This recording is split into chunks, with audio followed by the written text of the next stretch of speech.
SMG mounted and loaded!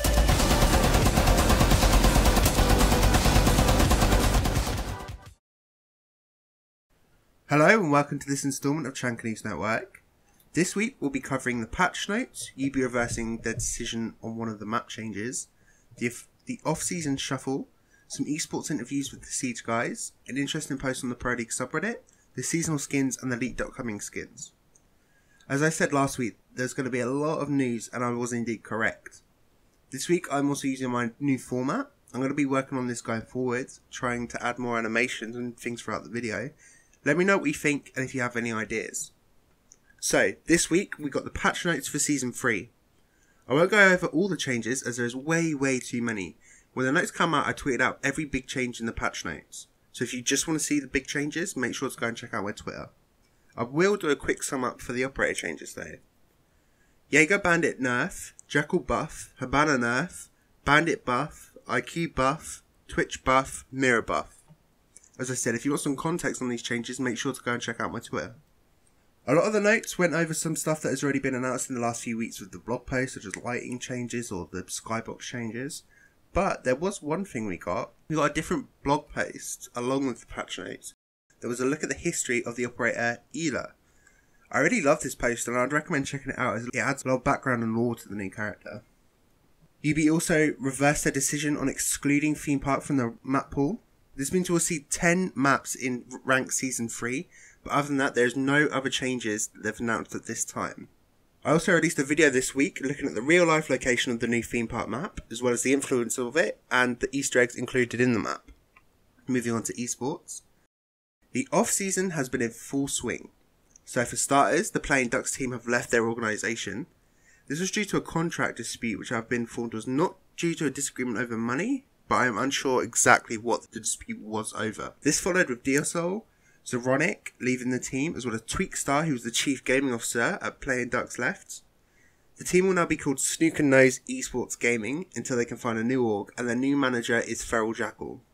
We also have the famous NA Shuffle, which doesn't seem too crazy this season. Young will be rejoining Continuum, replacing Jarvis, who is yet to join a new team. K9 may be joining Rogue, formerly known as Vertical Gaming, in replacement of Young, but he deleted his announcement, so it doesn't seem to be set as stone at this time. The contract Excellence had with their org has now expired, meaning they are orgless until they can find a new one.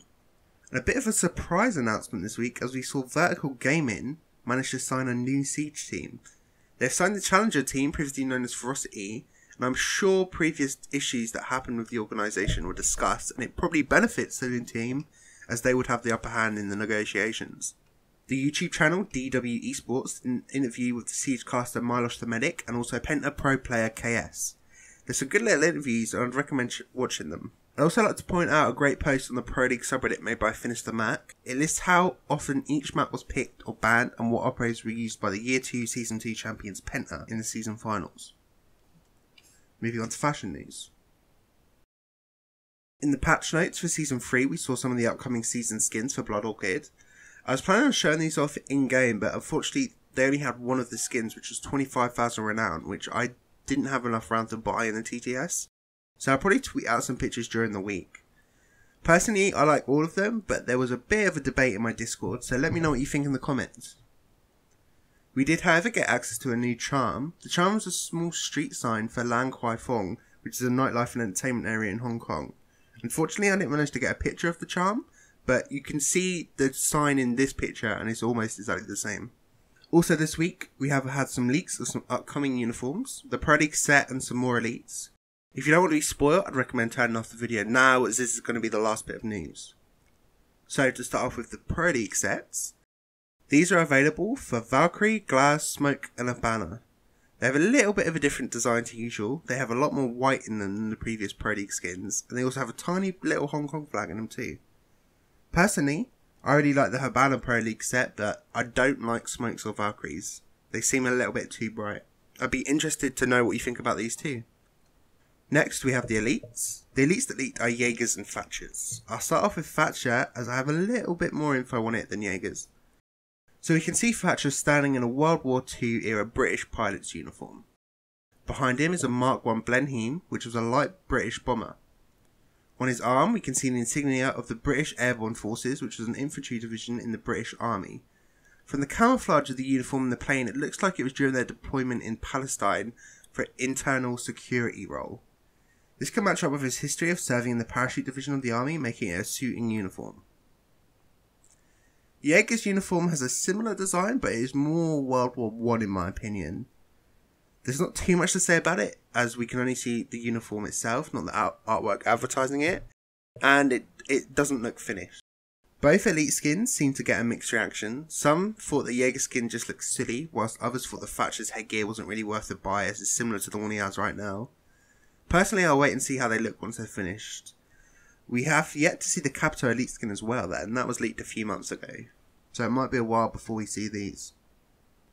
Finally, we have the default uniforms that leaked. I'm not too sure about these, and some of them don't really match the style of the game, and some look really unfinished. So I take these with a pinch of salt until they're announced, because they may change how they look on the full reveal. But you can see there's a lot of them that got leaked.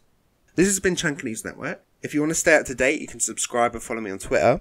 As I said, if you want to join in on any of the discussion on this week's news, make sure to join my Discord. If you want to support me in making these videos, you can find my Patreon in the description. All help is appreciated. Thank you for watching, and as always, remember, that Chanka will always stand by you.